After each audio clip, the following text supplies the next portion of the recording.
Asesinar es repugnante.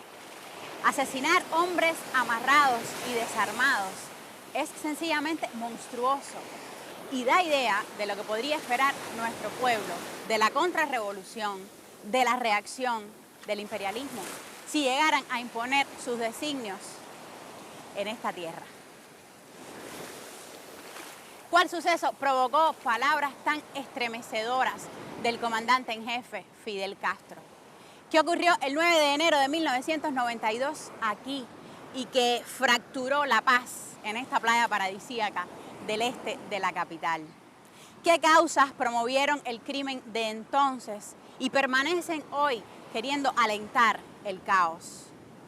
30 años después, nos asombramos las pupilas ante el terror de unos y la dignidad de otros.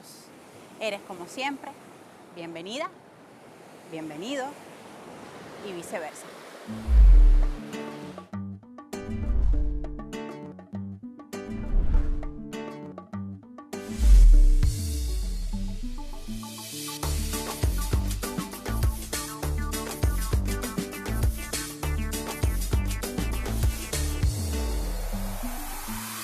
Soy la pupila asombrada que descubre cómo apuntar.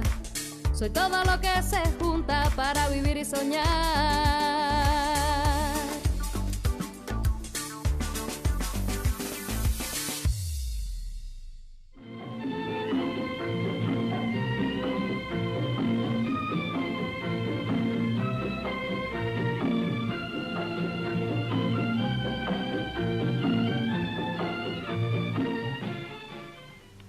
Buenas noches. Estos son los titulares. Despidió Raúl el duelo de los combatientes caídos. Detenidos los asesinos. Indignación del pueblo por los crímenes.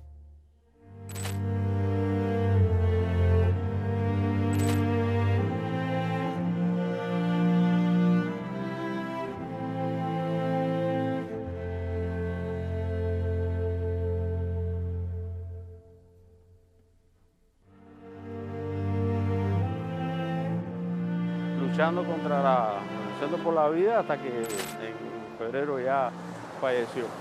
Entonces no se escatiman esfuerzos para salvarle la vida a Rolando Pérez Quintoso. Absolutamente, se hicieron todo. Yo recuerdo que todas las misiones diplomáticas radicadas en el exterior, por lo menos en el área del Caribe, Centroamérica, fueron orientadas a buscar esos medicamentos que estaban a 90 millas y que producto del bloqueo no se podían conseguir. ¿Cuál es el contexto? El contexto político en que se va a dar este crimen. Mira, ¿alentado por qué? Ellos, cuando estos inmorales deciden hacer un hecho como este e intentar salir ilegalmente del país, se han producido acontecimientos políticos que marcan un antes y un después. Está la caída del campo socialista, la desintegración de la URSS, precisamente a partir de agosto del año 91, y hay toda una serie de movimientos. Por ejemplo, está la invasión que se produce por parte de Estados Unidos a Panamá en diciembre del 89, después el triunfo del imperialismo, de las fuerzas de derecha contra la revolución sandinista, que durante 10 años había luchado por preservar las conquistas de la revolución. En las urnas en el año 91 quiere decir que hay una serie supuestamente éxitos del imperialismo a la derecha en el área. Esto hace que hay todo un trabajo por parte del imperialismo y de los servicios especiales, particularmente la CIA, que vaticinan que Cuba no puede sobrevivir. Que no se sostiene, que la revolución no se sostiene. Porque ellos históricamente habían esa mentira sostenida de que Cuba era un satélite de la Unión Soviética y por lo tanto... Si no está en la Unión Soviética, el satélite... No puede estar. Pero ellos conocían la fortaleza de la revolución y sabían que iba a ser un impacto grande desde el punto de vista económico, pero no era suficiente. Entonces, estimulan una serie de provocaciones. La contrarrevolución en Estados Unidos, particularmente en el sur de la Florida, se estimula, se incrementan los campamentos, se producen infiltraciones contra el territorio nacional, precisamente en diciembre, el caso de Betancourt. Se producen ataques contra instalaciones turísticas en Varadero, se reactivan organizaciones, aparecen otras organizaciones contrarrevolucionarias. Es el último año de Bush. Bush padre. Bush padre, es un año electoral.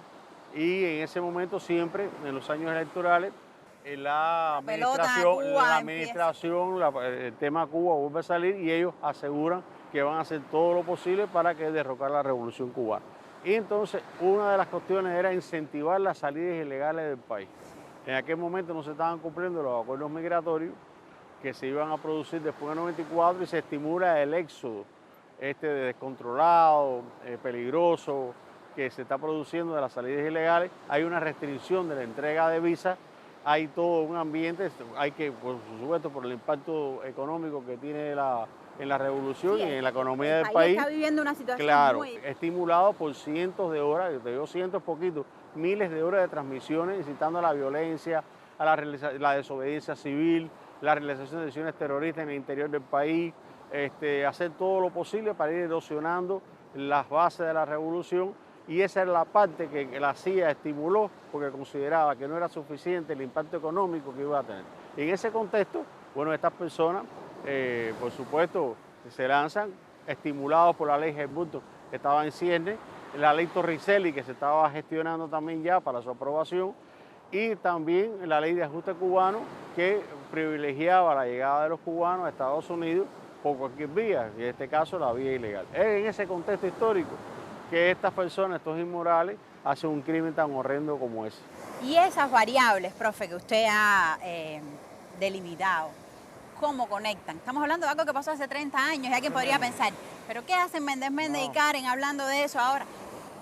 ¿Cómo conecta con este presente en el que nosotros Las condiciones estamos? son similares porque hay toda una administración Trump que crea 243, aplica 243 medidas coercitivas contra Cuba. Para poner la cosa más difícil. Claro, es el sistema de medidas coercitivas unilaterales contra Cuba que viene aplicándose desde el triunfo de la revolución hasta el presente. Esto junto con la pandemia, junto con la acumulación ya de los efectos del bloqueo generalizado, la persecución económica, financiera. Que además durante la pandemia no hubo un respiro. No, absolutamente ninguna, y está la estimulación porque la embajada, con los pretextos de los supuestos aquellos falsos ataques sónicos que ellos decían, inventaron los pretextos. Siempre la política de los pretextos siempre ha estado presente en la política norteamericana, que si la presencia norteamericana y la soviética en Cuba, que si la presencia de Cuba en Angola, que si el comunismo. Sí, todo se termina un pretexto y se genera otro. Y a veces hay 2 o 3 pretextos que están impulsando, como por ejemplo Cuba, país patrocinador del terrorismo. O sea, el país que más agresiones terroristas ha enfrentado el triunfo de la revolución hasta el presente, hecho reciente, hace 2 años en Washington y en París, y entonces somos acusados sin ningún tipo de prueba. ¿Por qué?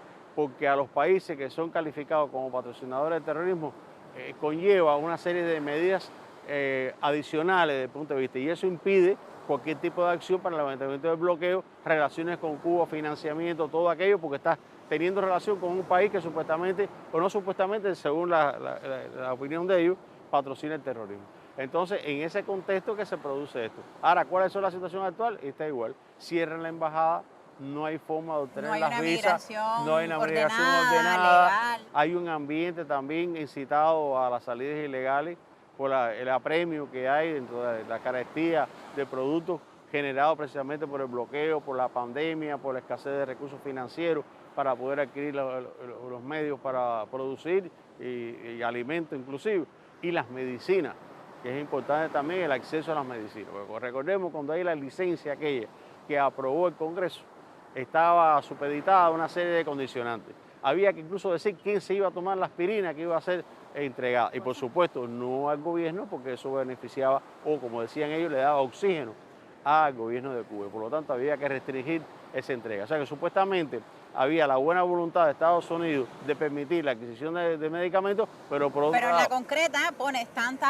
requerimientos que termina siendo un absurdo. No había financiamiento para la compra de esos medicamentos, tenías que pagar en efectivo por adelantado y además le sumabas el flete. Los barcos que visitaran Cuba estaban impedidos de tocar puertos norteamericanos durante 6 meses y entonces tenías que pagar el flete en efectivo porque no había ningún financista, ninguna empresa que pudiera sufragar, o nadie compra en efectivo en el mundo. Ningún país del mundo está sometido a esas reglas del juego. Absolutamente, eso es un diseño hecho especialmente para Cuba. O sea, te lo doy, pero está supuestamente que no lo puedes adquirir. No te lo doy, al final no te lo doy porque no es posible por cumplir todas las con privaciones todo que hay, cumplir con eso, e incluso la exigencia del destino de esos medicamentos. Este crimen que estamos recordando en el programa de hoy tiene mucho de odio, uno cuando revisa, Sí. yo le comentaba, yo era muy joven en ese momento, pero cuando revisaba toda la prensa y todas las cosas, hay mucho de odio. ¿Es el odio también una variable estimulada en el presente? Absolutamente, los crímenes de odio, ese odio que se vio manifestado cuando los sucesos que se ocurrieron en el verano pasado, se vio esa reacción de esa contrarrevolución en Estados Unidos, que incluso ese señor Francis Suárez, el alcalde de Miami, pues estaba proponiendo que se bombardeara y gente seguía en eso, y daban like a los mensajes que se hacían a través de las redes sociales positivamente, pero cuando eran esa agresión, supuestamente la invasión humanitaria, la intervención humanitaria, y sabemos lo que significa la intervención humanitaria, se ha denunciado hasta el cansancio y la ilegalidad de ese gesto y lo que han conllevado. La historia está llena de ejemplos. La historia está llena de ejemplos y las condiciones ahora son propicias para que se estimulen hechos como este que sucedieron hace 30 años, pero el ambiente ese de odio, el discurso corrosivo, incitante a la violencia por parte de Trump y esta actitud ahora cómplice de esta administración demócrata que deja hacer, están viendo las consecuencias de los efectos acumulativos de todo el bloqueo, ese efecto acumulativo incrementado con las 243 medidas instrumentadas por Donald Trump, más los efectos de la pandemia. O sea, crea todo un ambiente, y como decía nuestro presidente, nos tiraron a matar y aquí estamos, ¿sabes? Porque realmente es desaparecernos totalmente, retrotraernos al capitalismo y destruir todo aquello que se ha podido construir a pesar del esfuerzo y sacrificio del pueblo cubano durante todas estas 6 décadas. Profe, muchísimas gracias. No, gracias. Estuvimos con José Luis Méndez Méndez, quien además, y aprovecho para felicitarlo, Gracias. ha recibido el premio de la crítica histórica, así que queda invitado a la pupila que también Estamos es su a casa. la orden, cuando Y entonces, sea necesario. caminamos un poquito por la playa y Claro. usted me sigue contando. Vale, cómo no. Si caigo en el camino hagan cantar mi fusil y ensanchenle su destino porque él no debe morir. Si caigo en el camino, ¿cómo puede suceder? Que siga el canto mi amigo cumpliendo con su deber. La muerte pone un silbido en los oídos del hombre, canto que no tiene nombre, canción que busca su tino. Voz de la selva, destino, simple de hombre militante, el trono de los instantes, ley suprema de la suerte, coro que manda la muerte con su palabra quemante.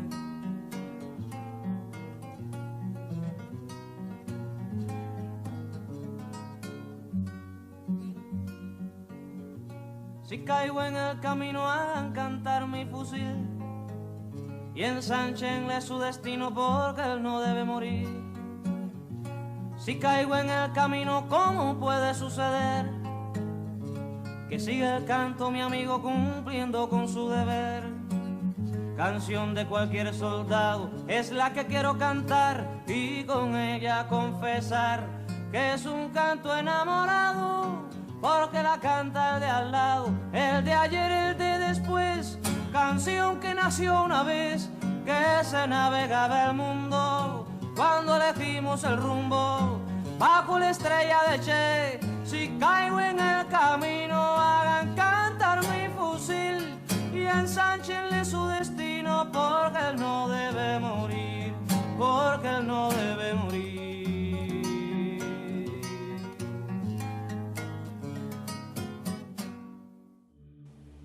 Noche de carrusel. La madrugada que precedió a la de su muerte, Rafael Guevara Borges la pasó en vela en lo alto de la estrella giratoria de un parque infantil. Así comienza La madrugada de los perros, un libro que escribió.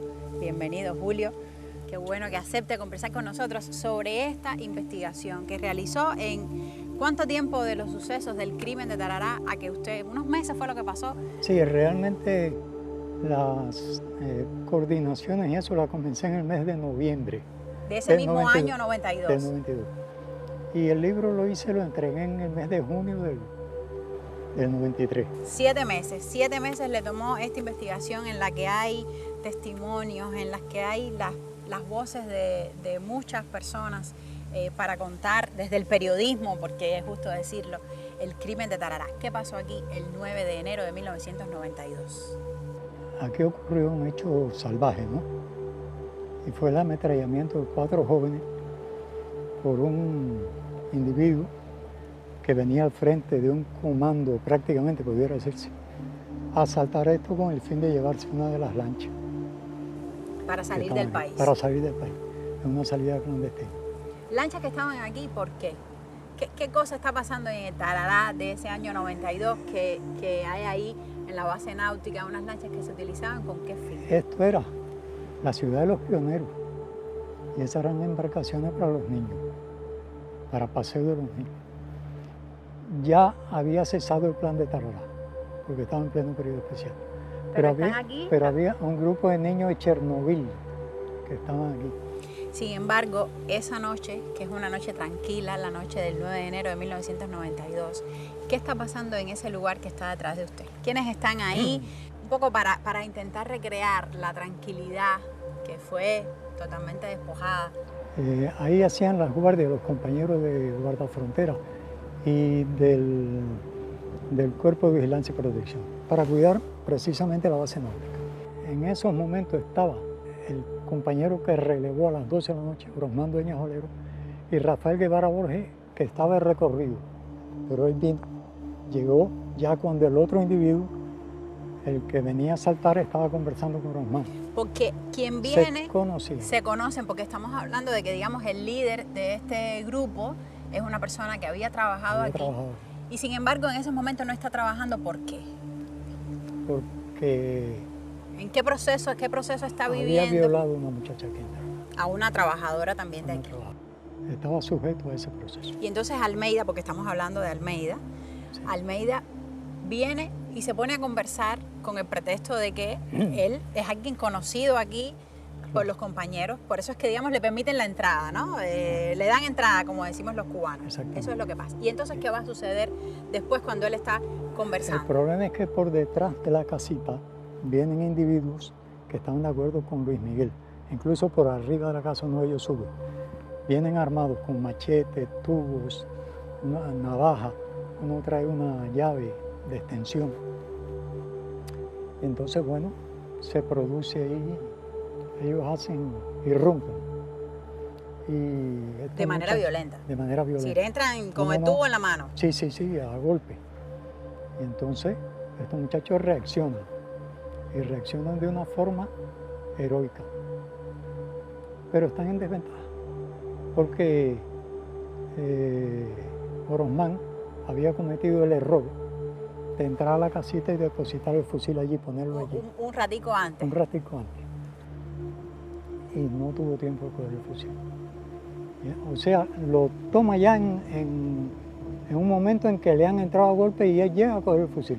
Pero inmediatamente se tira a otro de los asaltantes y toma el fusil también. Ya en ese momento a Rafael Guevara lo han inmovilizado por el golpe que le han dado. Está inutilizado.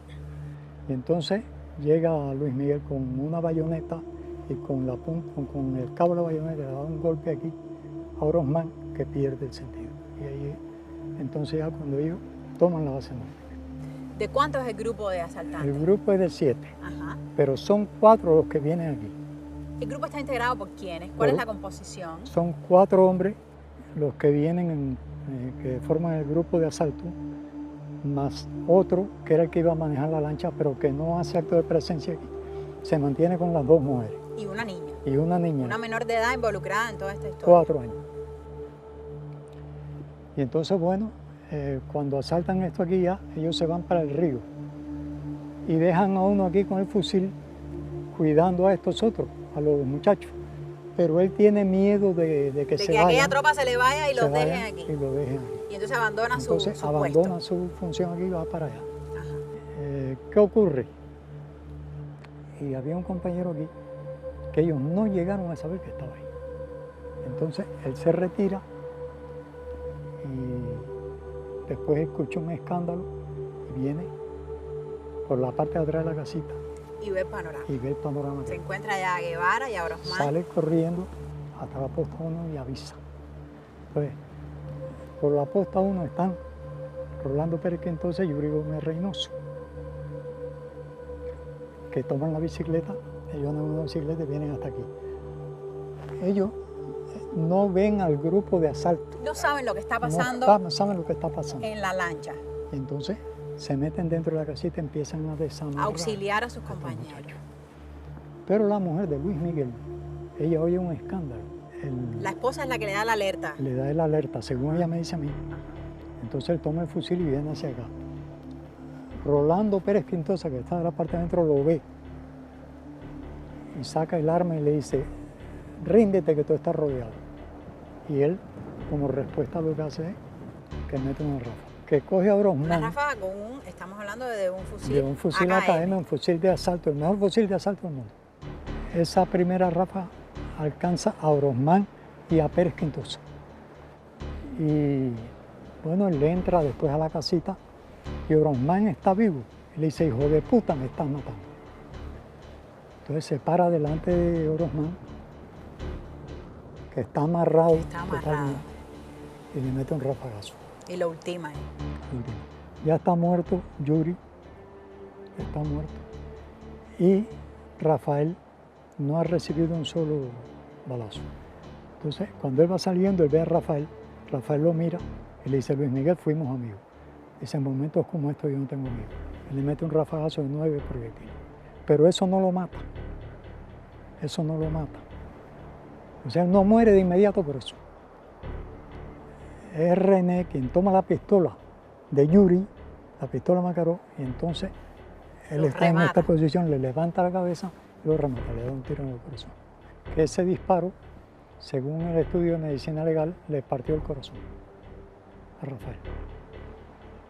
Entonces, bueno, ellos ya, producto de los tiros y eso, salen de aquí, se van. Se van huyendo. Se van huyendo. ¿Y cómo saben quién es el líder del grupo? ¿Cómo se sabe que es Almeida el que estuvo al frente de toda esta operación cuando criminal? llega aquí el primer grupo, el grupo médico, un equipo médico del hospital infantil, al que le dan aviso, se aparece aquí y entonces comienzan a tratarlo. Y él dice, fue José Miguel, él no dice Luis Miguel. ¿Por qué él sí no lo conoce? Porque él no lo conoce. Él había oído que le habían dicho, los compañeros a los que estaban amarrados, le habían dicho Luis Miguel, pero él lo que entiende es José Miguel, o confunde el nombre, José Miguel. Entonces, el violador. Sí, José sí. Miguel, El violador. Y ya por ahí, al otro día, por ese dato, se comienza a seguir la pista. Además, cuando salen de aquí en la ambulancia, se revienta una goma de la ambulancia y viene un patrullero y da la vuelta para ayudarlo. Y ven que es Pérez Quintosa, que está herido, eran compañeros, se conocían. Entonces él le dice al compañero del patrullero, le dice, anota el dato, fue José Miguel el que violó a una muchacha enferma. Sí, Pérez Quintosa va a vivir para poder transmitir Exactamente. el culpable. Sí, por supuesto, él estaba en malas condiciones y entonces se comprueba, se va a la comprobación de lo que le había dicho.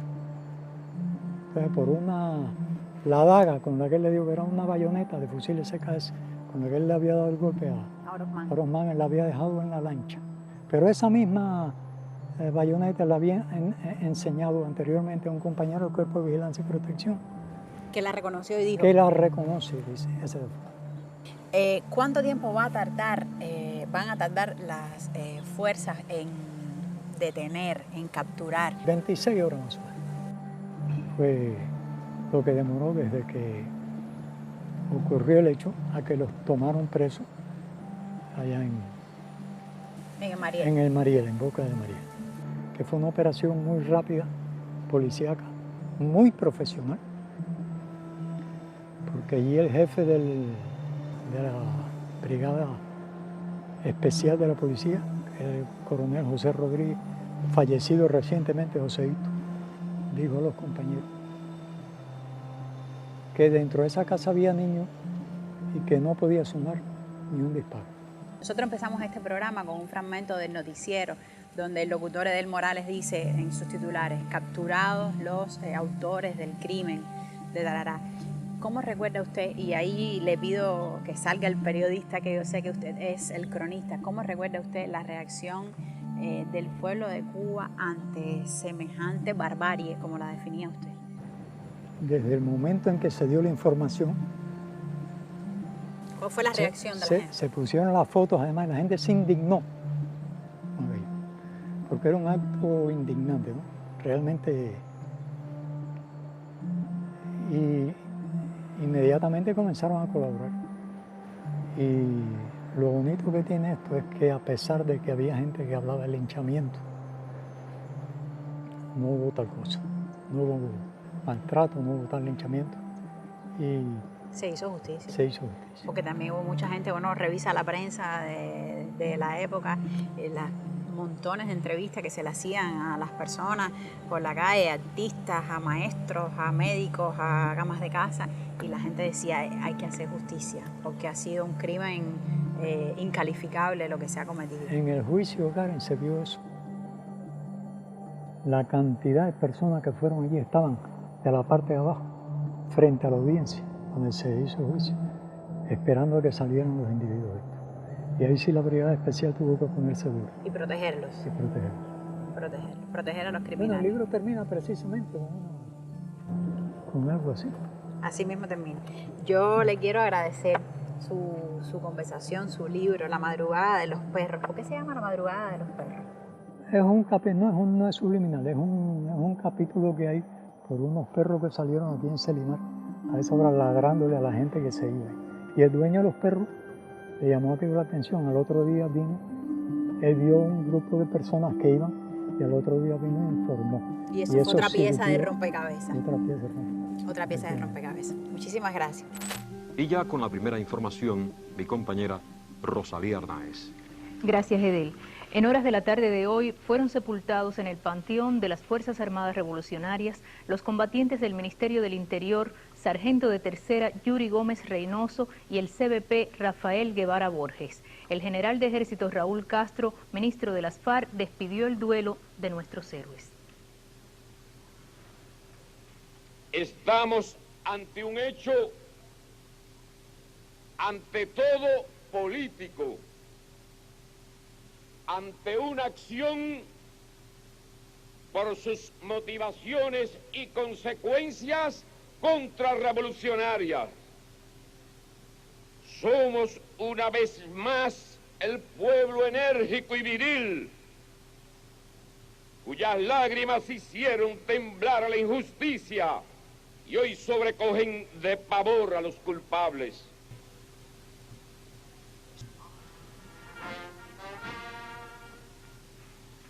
Si los enemigos de nuestro pueblo creen que nos pueden doblegar porque otros nos abandonaron, si creen que nos pueden dividir, si creen que vamos a retroceder porque tenemos dificultades, porque tenemos problemas, si se imaginan que nos van a amedrentar,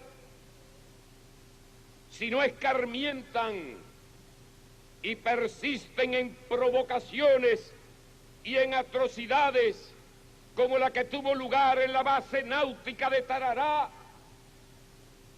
sépanlo bien todos los contrarrevolucionarios de adentro y de afuera, sepan los que en Estados Unidos están en estos días recogiendo firmas para que el gobierno de Bush autorice la realización de acciones militares contra Cuba. Sépanlo de una vez, el que a hierro mata, a hierro muere.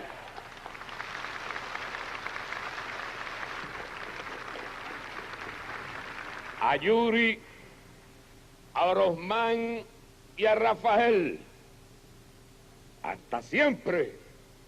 Queridos hermanos, descansen en paz. Con el ejemplo de ustedes, continuaremos nuestra obra junto a este pueblo de mambises que ya empieza a ensillar los caballos. Gloria eterna a los héroes y a los mártires de la patria.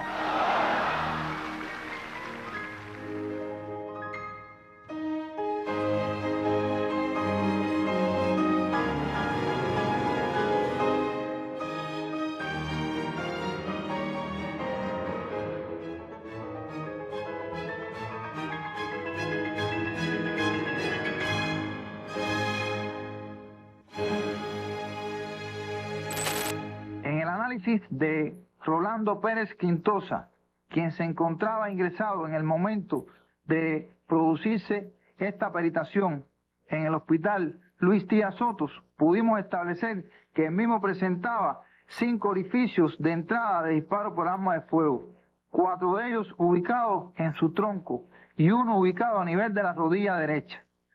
Como elemento de interés en el estudio de este caso y utilizando para ello los rayos X que fueron realizados con fines diagnósticos terapéuticos, pudimos apreciar que 3 de estos impactos no tenían salida, pero además que en estos 3 que no tenían salida, como era lógico plantear, los proyectiles se encontraban en el interior del cuerpo de la víctima. 2 de ellos ubicados en el tórax y 1 ubicado a nivel de la pelvis en su parte izquierda. Como elemento de interés también en el cuerpo de Pérez Quintosa se encontró un disparo por proyectil de arma de fuego ubicado en su flanco derecho, quien además tenía orificio de salida por la fosa lumbar de ese mismo lado, es decir, tenía una disposición antero-posterior, a lo que se unían los elementos que aportaban los cirujanos que lo intervinieron, de que el disparo que se encontraba en la rodilla derecha de Pérez Quintosa lo impactó de delante hacia atrás, de derecha a izquierda y un tanto de arriba hacia abajo, lo que hacía suponer que Pérez Quintosa se encontrara delante de Dueñas Valero en el momento que ocurrieron los hechos y que al producirse los impactos o apreciar la llegada de sus agresores, efectuase un giro hacia la derecha, tratando de ponerse de frente a estos y manipular a su pistola. Momento en que recibió el disparo a la rodilla que le hizo perder el equilibrio y justificarse la caída de su cuerpo hacia la parte posterior desde Dueñas Valero, recibiendo ahí el resto de los disparos que, como ya dijimos, justifican la no salida de estos proyectiles.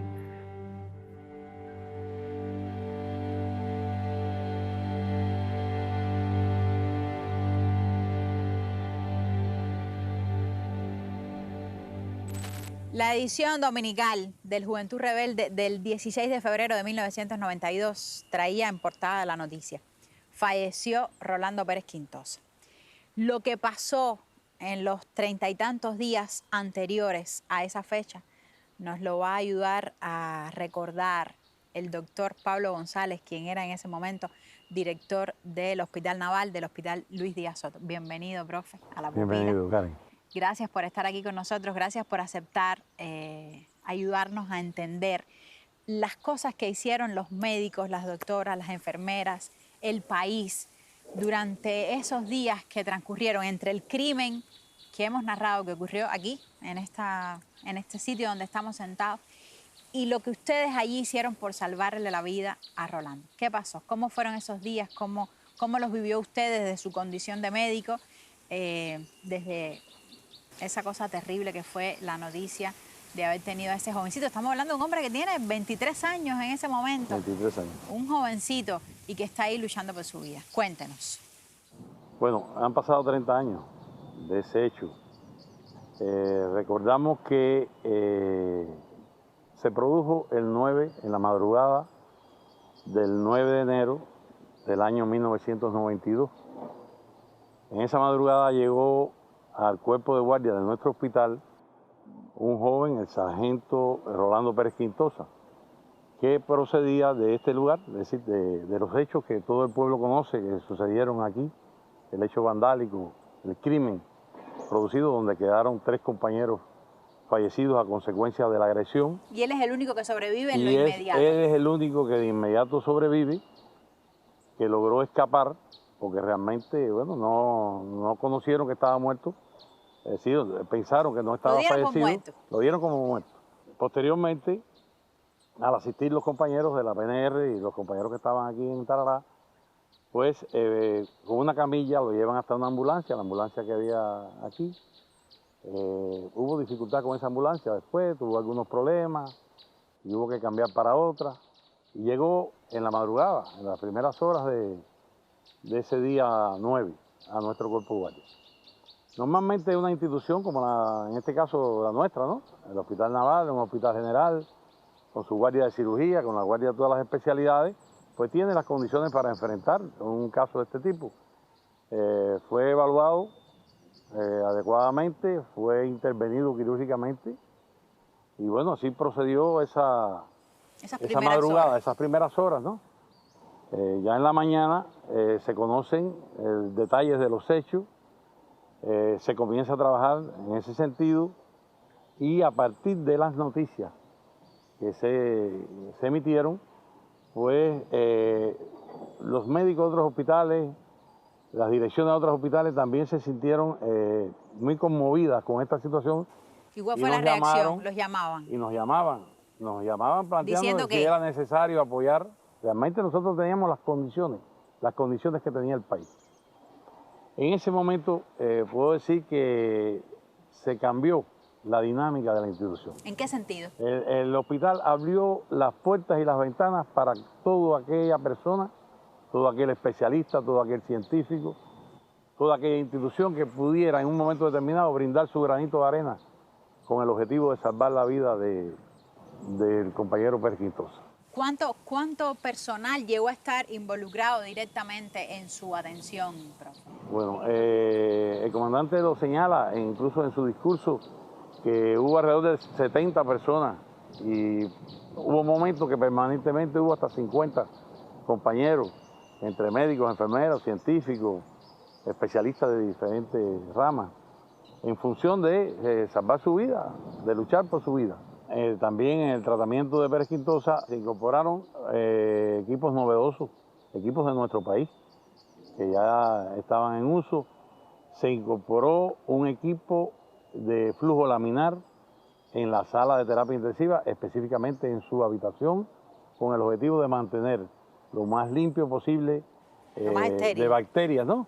El área donde se estaba atendiendo, en este caso a Rolando.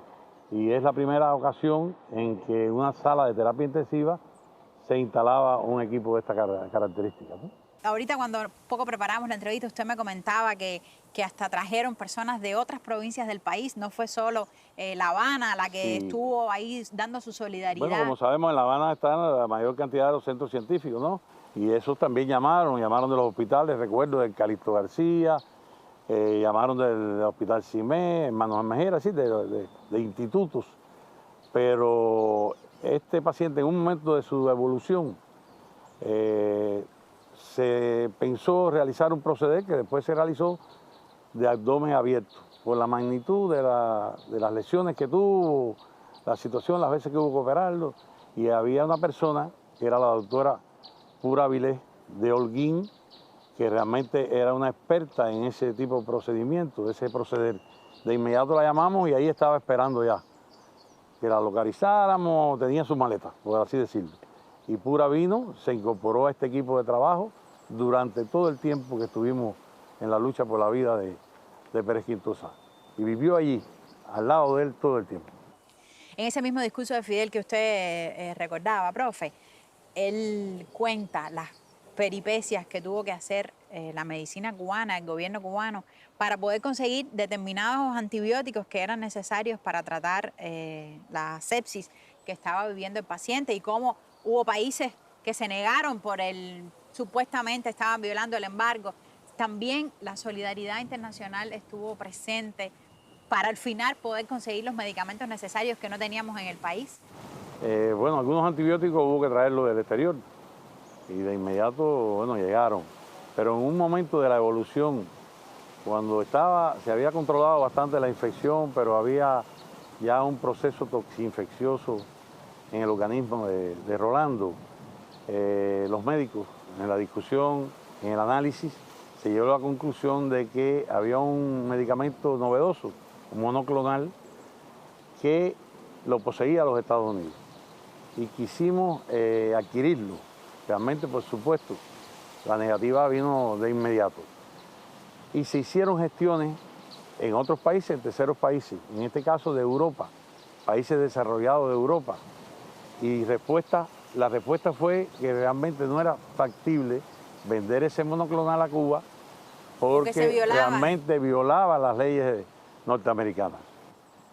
Siempre hubo apoyo, siempre apareció la mano amiga de un país que realmente no era un país socialista, pero un país solidario, y realmente pudo llegar, gracias a ese esfuerzo, este medicamento, este monoclonal, que fue fundamental, aunque lamentablemente ya su estado estaba en precario, ya era una situación muy compleja. Cuando revisamos la prensa, ahorita que nos sentábamos ahí, los partes todo el tiempo están marcando que hay un criterio de mucha gravedad. De mucha gravedad. De un paciente crítico a partir de las propias lesiones que había sufrido. Lo dice Fidel en el discurso, nunca se dio una batalla tan intensa por salvar una vida. Usted decía que llamaban instituciones, que llamaban. Fidel también estuvo al tanto todo el tiempo. Nuestro comandante estuvo presente físicamente en 8 oportunidades. Ahí al hospital. Ahí al hospital. A la cama del paciente. A la cama del paciente y en la sala de terapia intensiva. Y realmente estuvo siempre presente, porque todos los días llamaba, a veces más de una ocasión, preguntaba qué hace falta, qué recursos, dónde hay que buscarlo, qué personal pudiera apoyar. Realmente el comandante siempre estuvo atento y siguiendo la evolución clínica de nuestro compañero, siempre, apoyando a todo el equipo médico en todo sentido. Ahora, como usted decía, que han pasado 30 años, yo le pido un comentario como médico, que es usted, como ser humano y también como testigo, que fue de esas semanas en las que pudo presenciar cómo se luchaba. ¿Cómo sintió usted la reacción del pueblo? Yo hablaba con personas que en ese momento me decían, Karen, la gente estaba al tanto de los partes día tras día. La notica que salía en la esquina del periódico donde estaba el parte de los médicos. Esa responsabilidad también de saber que hospital afuera hay un pueblo que está acompañándolos. ¿Cómo se vive eso?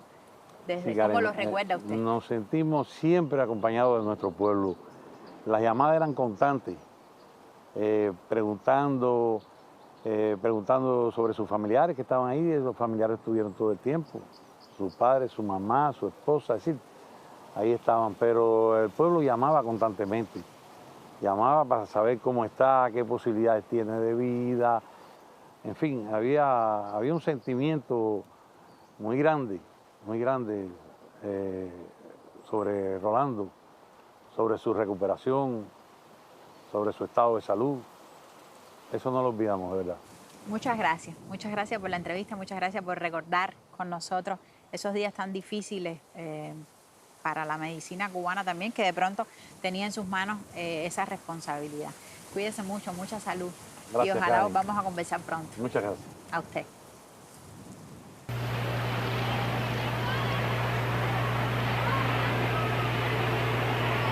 Con todo mi dolor me siento orgullosa de él, porque defendió, joven así como era, un niño como era, mimado como yo lo crié siendo padre yo y madre de él. No me siento triste verlo perdido defendiendo su derecho, me siento triste porque era lo único que ya tenía. Y la reacción de todos sus compañeros se ve como él fueron decir, si a él lo mataron allí, eso no se queda vacío, y allí habemos 3 para cubrir la posta de él. Este no puede ser el gusto que el imperialismo quiere. Y aunque a nosotros nos duela, nosotros vamos a ser capaces de resistir esto y todo lo que venga. Y nosotros sabemos que ellos murieron luchando. Sabemos que lo mataron, porque lo mataron a traición, no lo mataron peleando como tenían que pelear, como los hombres, ¿verdad? Pelear como los hombres. No como pelearon, que lo mataron a traición, lo amarraron, creo. Que no pudo ir eso, lo cayeron a plomazo. Maldita lluvia la de hoy, que no te deja ni llegar a tiempo. Maldita lluvia la de hoy, que no hace más que recordar tu aliento. tu aliento.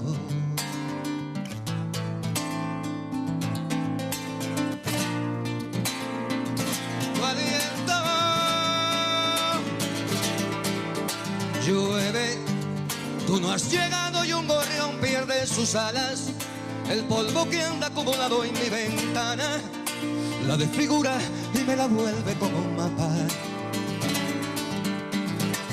Llueve, se desmoronan las paredes de mi casa. El mundo buitre viene y se posa en mi espalda con su antivida, su antiamor, su antipalabra.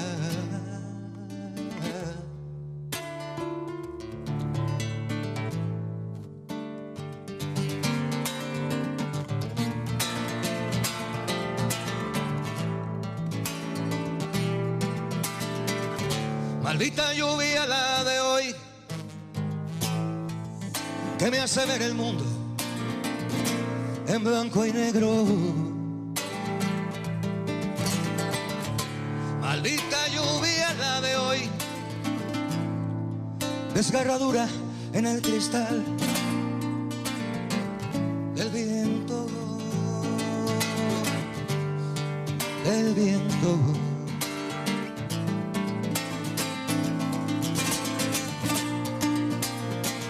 Del viento. Llueve, un cono sur, cruz retorcida, cruz gamada, sombra chinesca de traición, gran contramarcha, un apartheid que es como un tajo en las entrañas. Llueve, una Polonia confundida y entrampada, un Salvador salvando en sangre la esperanza, una razón decapitada en Guatemala. Llueve y ya la lluvia hoy es veneno aunque llegaras, una canción atravesada en la garganta, un estallido de neutrones en el alma.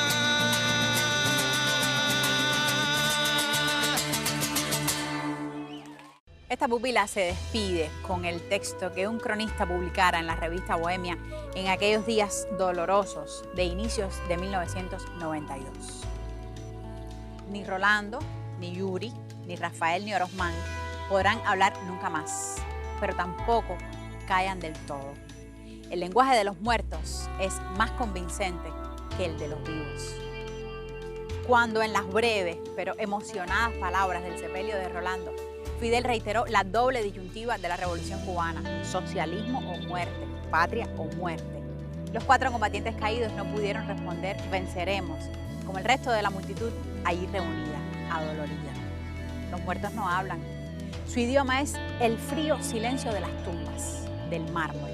Un silencio que es como un grito que recuerda que esos 4 jóvenes llevaron hasta sus últimas consecuencias la disyuntiva de la Revolución Cubana. Nada es más eterno que la voz de los mártires.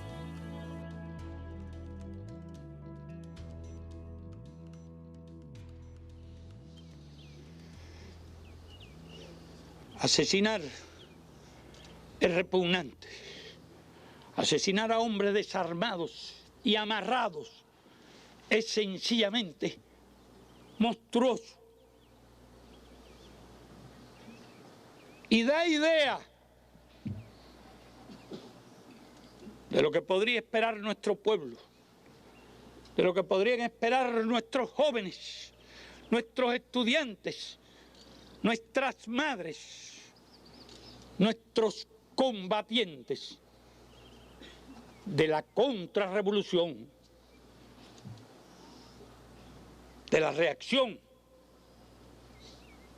y del imperialismo, si lograra imponer sus designios en esta tierra,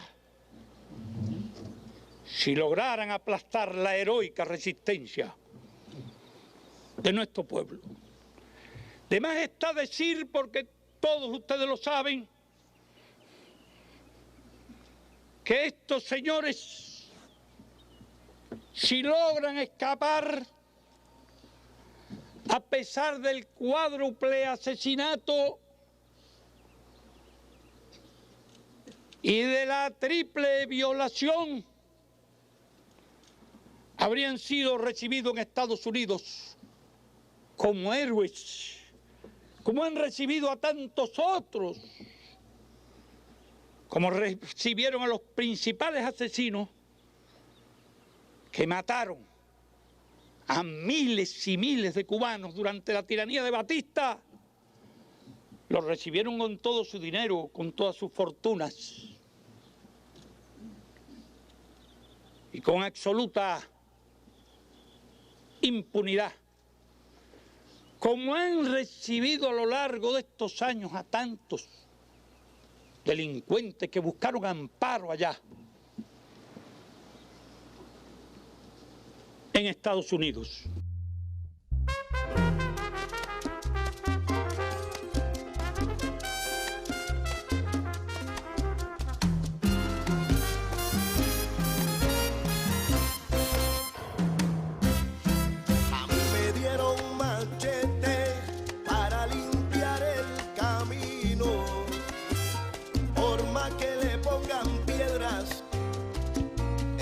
Será su filo.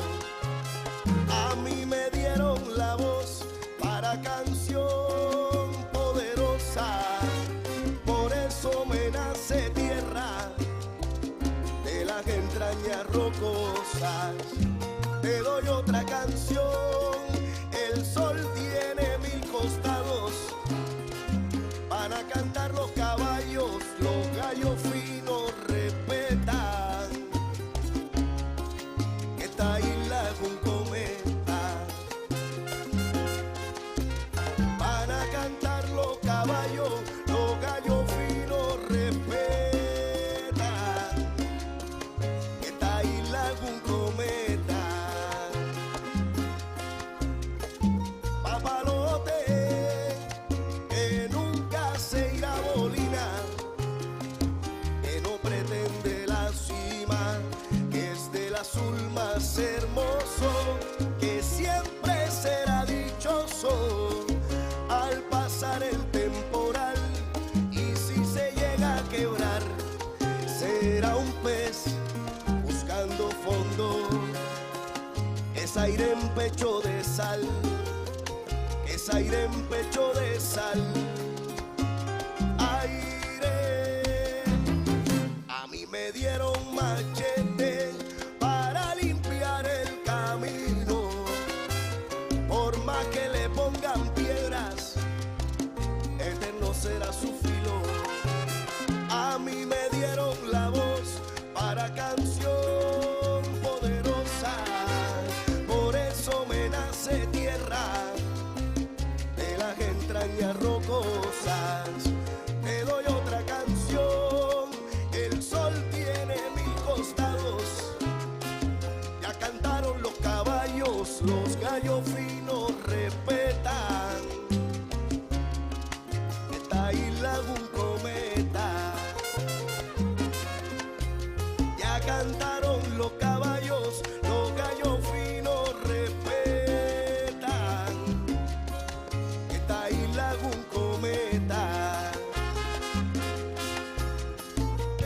grito de guerra, oye lele, traen las manos, y todavía hay quien se pregunta por qué cantamos juntos creciendo. Somos revuelta, la Virgen pide canción sin tregua. Es aire en pecho de sal, es aire en pecho de sal. Aire, a mí me dieron machete para limpiar el camino, por más que le pongan piedras, eterno será su filo. A mí me dieron la voz para canción poderosa, por eso me nace tierra de las entrañas rocosas. Te doy otra canción, el sol tiene 1000 costados, se retiran los caballos, los gallos finos respetan. Esta isla es un cometa, te doy